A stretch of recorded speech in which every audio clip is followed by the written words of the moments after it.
Mrs. McCready. I'm afraid so. Oh, it's amazing. The way the body moves is very good. Like, look at that. The graphics are really incredible. And done it. Whoa! All right, here we go. This will be next line. Take 5. Susan, we need to stop those boggles. All of 3 and then 4B. Well done, Ed. Find the rest of the path quickly. You know, let me just try one more of that line. Just make sure we articulate it. It was a little bush. Well done, Ed. Find the rest of the path quickly. Awesome, man. Watch out. Ravens are coming. Watch out. Ravens are coming. Moving on to N1, N4. Oh, whoa. Great. Excellent. Look at those punches. Nice, Edmund. Fantastic, absolutely fantastic. It's not what I expected at all. You can change characters. Oh, I see. Nice. My bedroom. Playing myself was the best. Killing Edmund was second best. This is a good game. I like it. Playing yourself in a computer game, like whoever does that, you know, it's the most bizarre thing I've ever done in my life.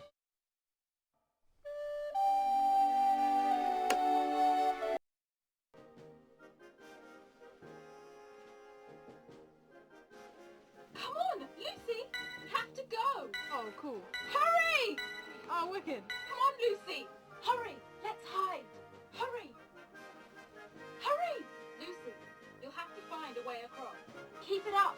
You've nearly found a safe path for Peter and me. There must be some way to stop these wolves. There must be some way to stop these wolves. Very different from doing the film, obviously, but it's a lot more dramatic. Oh, wicked. Oh, cool.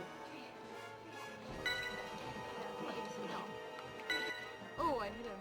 This is really evil. So big. It's kind of different seeing yourself in film because that's actually you, whereas this is a virtual and you kind of thing that sounds fake in your head, but when it goes with the tension that you're showing in the game, then it fits better. It doesn't feel like it's me. It feels like it's Susan, so I guess it's a little less weird, but it's nevertheless very strange. That's great. Thank you. Awesome. Good job, Anna. Woohoo! Well done.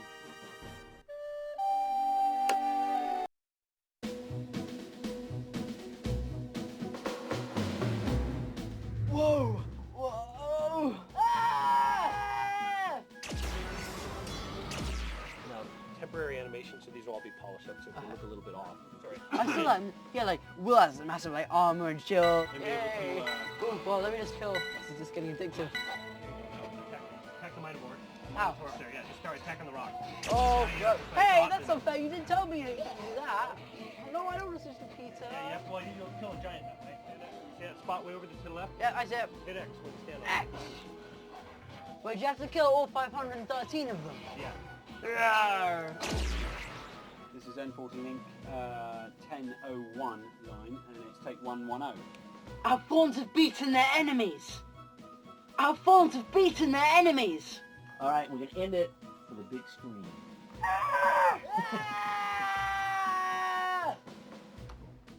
Woohoo! Get again! Woohoo! Nice job! Ah! No, no, no, no. You've been cut off. No! I told one of my friends, oh, you better get me a copy. It's free. I'm like, no.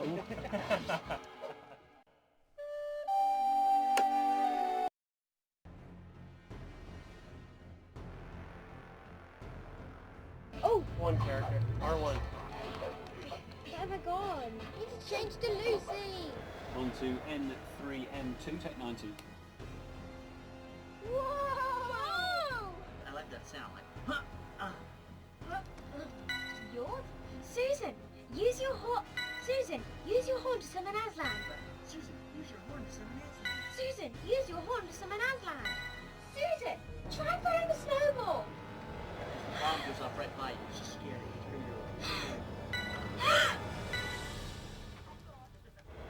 Find a wolf, kill it. Find a wolf, kill it. Find a wolf. And don't find Mr. Beaver, no! I don't want to kill Mr. Beaver. Where are you, Lucy? Hop in the this one. Stopman. Oh, that's the aim. You won, yeah. What do you think your friends are going to say when they see you?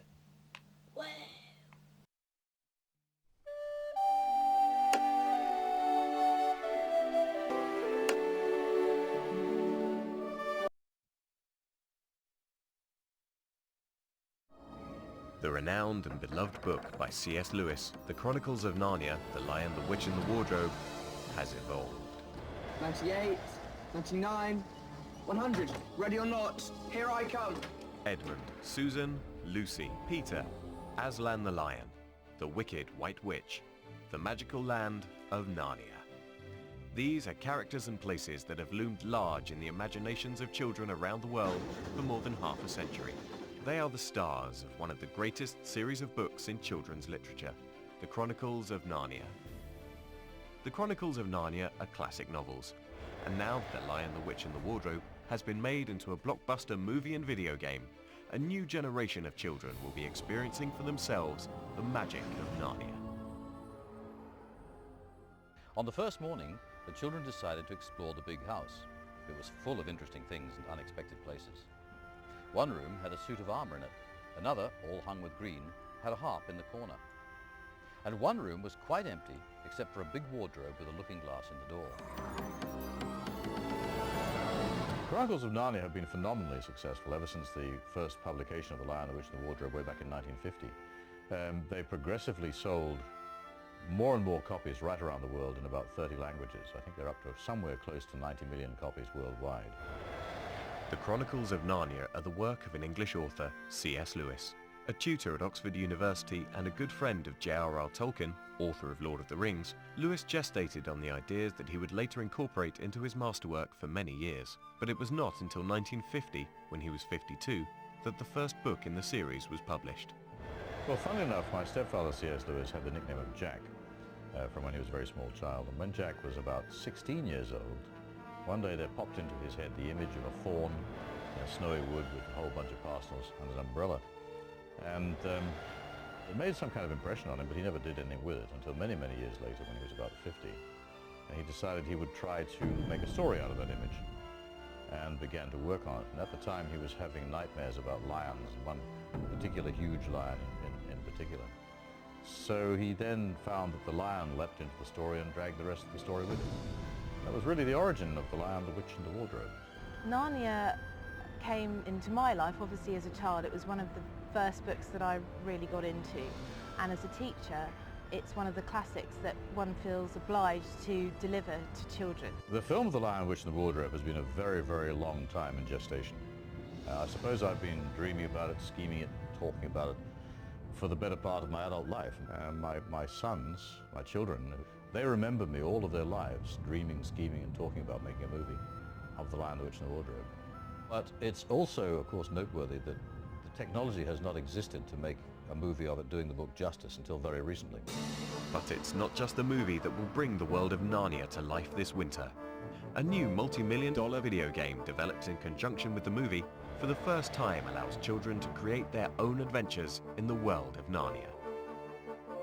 Moving from the movie, which is a well-known and accepted medium nowadays, into the video game area it's an uplifting experience in some ways, because every child throughout the history of the book has longed to be able to go to Narnia. I don't really think that anybody amongst the general public has any idea of the background of what goes into making a movie to start with. But if you take then the making of a game from the movie, it's probably more complex in a sense, converting the movie into a game than converting the book into a movie. Los Angeles 2005, home to the greatest computer show on earth, E3. Ensuring that the video game joined seamlessly with the movie was the job of Andrew Adamson, the director of Shrek and Shrek 2, and now the director of the first Chronicles of Narnia movie. There's a very specific look to the world of Narnia, which I think is an original world that people haven't seen before. And we really wanted to make sure, in partnership, that the game had that look as well. Before we even started shooting the film, we were having discussions about how to integrate the film aspects into the game and vice versa.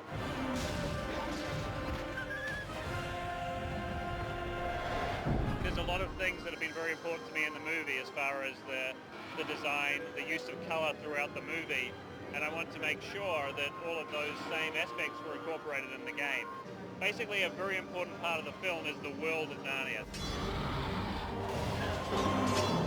Cheshire, England, home of game developer Traveller's Tales.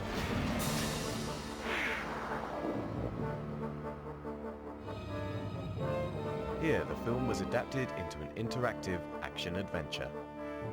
I think this will mean a lot to the Narnia fans. I think, you know, it's the second biggest selling book behind Harry Potter.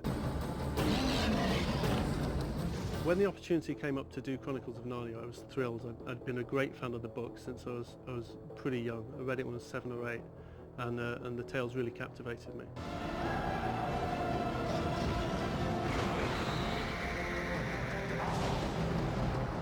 It's my job basically to take the game through from conception through to final gold master. The biggest challenges we've got is obviously we're going day and date with the film, is making sure that the game that we produce mimics the film that's going to get released. In the kind of first few days of filming, we had handy shots of locations and things like that, so which was fine for our level builders. We could kind of go out, build the sets that Disney were filming on. My name is Jonathan Schaller. I'm a level artist and I create the scenery on various scenes from the movie. In the feature-length movie, many of the backgrounds are completely computer generated and some of them are detailed full-size set pieces. To start the level building process, we're first given these images by Disney along with the detailed blueprints, which are all surrounded by trees and growth, etc. From tracing over the blueprints, I can loft very simple shapes from these splines, go to a lofting of the surface, and you will see it fill itself in with a very simple shape here. I can now go into this shape and I can manipulate it further. Over a series of hours, this will come closer to looking like one of the houses from the Allies enclave. So if I apply a rock texture, so now we look like we have a stone wall, eventually after a series of hours it looks a little more like this. Depending on the complexity and the size of the level, the scenery can take anything from a couple of weeks to a couple of months. When we think that the scenery looks as accurate and as close to the movie, we're pleased with what we've got. The team at Traveller's Tales faced huge challenges in accurately adapting the movie into the game. Well, the animation in the game was something that's always one of the most important aspects of any game development, because if the characters don't move naturally, it's the first thing the player notices. We receive photographs of every maquette that's made of every creature, which is our first point of reference really. We can then give that to our model guys and they can start to build the creatures. I'm Anthony Whiteley and I'm lead animator on the Narnia project. Well, basically an animator rotates the joints in a skeleton to emulate the way a person or an animal would actually move, which we do by drawing bones, which you can draw them anywhere. They can be in the character here, for instance. You can rotate them around here. These bones, just like the bone in your arm, rotate around each other. Then once you've actually got that, basically you go through a process of tweaking and moving these things around until you end up with something which looks like the animation you're after, of, say, in this case, a centaur patrolling the perimeter of Aslan's camp.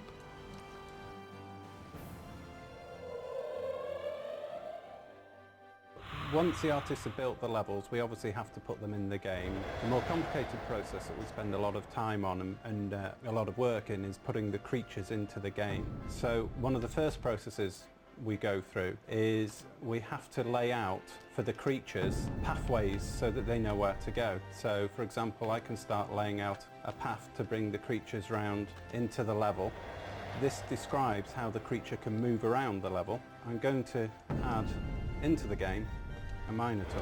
So now he knows how to move through the level. He's in the level, obviously, and he now knows how to interact with the player, how to attack when he should stay back. Throughout the game, short animated movie clips called cutscenes help tell the story. I'm Bill Martin, the lead cutscene animator on Narnia. Well, to the game as a whole, the cutscenes, apart from explaining to the player where they are and what's coming up in the game, they expand the whole experience, I think. They give you a taste more of the film and give you a richer experience for when you're playing the game. Well, we start off with a level design document that outlines everything that's needed in each level. And within that, we're told what cutscenes are needed. From that, Disney supplies us with a storyboard, which gives an outline of the general timing and the cuts and what characters are in there. So we take the game level into the computer and place the characters and the cameras in there, cut it together so we've got a rough timing so we know it's working okay. In this cutscene, Edmund's been captured by the baddies. The centaurs are coming to rescue him. When the scene's been blocked out and all the camera cuts are in, then we hand over to the sound guy who will put in a placeholder track with voices.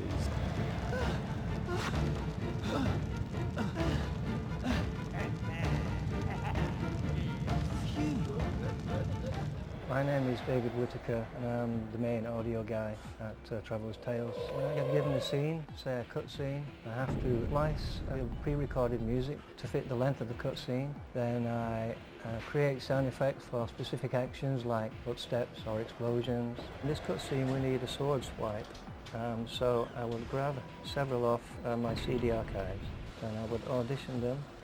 I would place it on the timeline in relation to where the switch needs to be. So the guy's going to swipe his sword. Huh? Who's there? Peter? Shh! I've come to get you out. Hurry! Huh? Oh, what have we here? My name is Mike Jacob, and I'm the executive producer for Buena Vista Games. The gameplay itself is really, I think, inspired in a lot of ways. And kind of the cornerstones that we really settled on were cooperation, collaboration, creatures, and of course combat.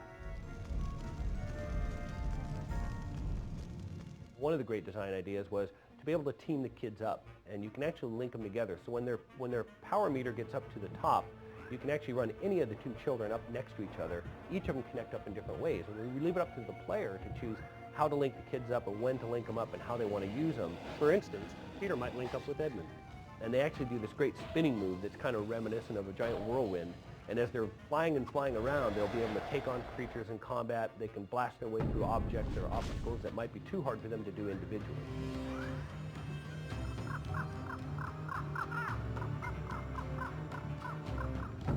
If you want to sort of beat them up and jam through the game and just sort of attack your way, it works for you.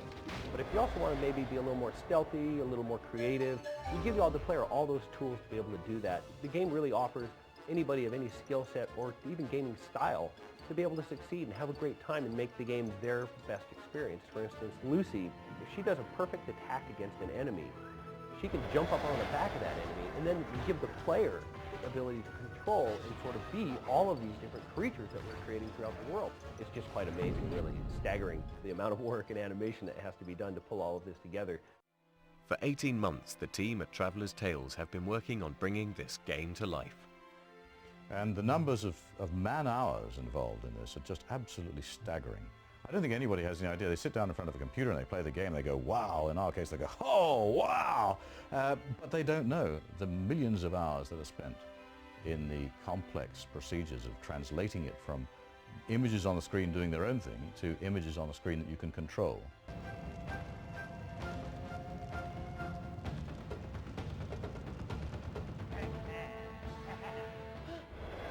Now with the new video games and the computer games, the children can actually not only get into Narnia, but they can control what their protagonist, what their particular character does in Narnia.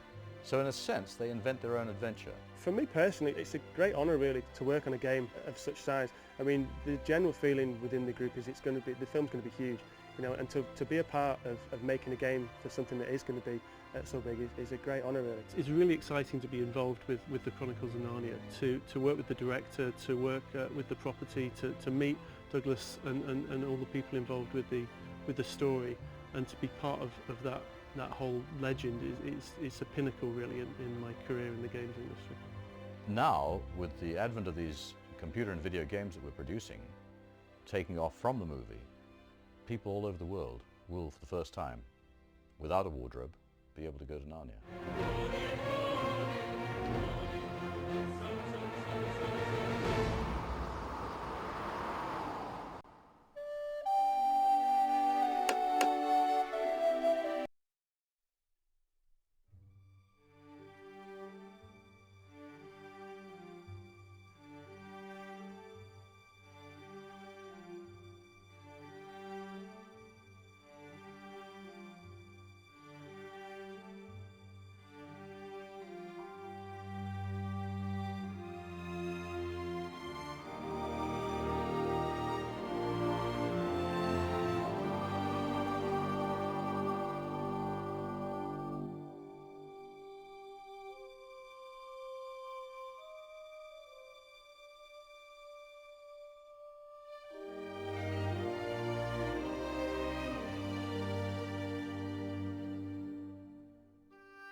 Activate.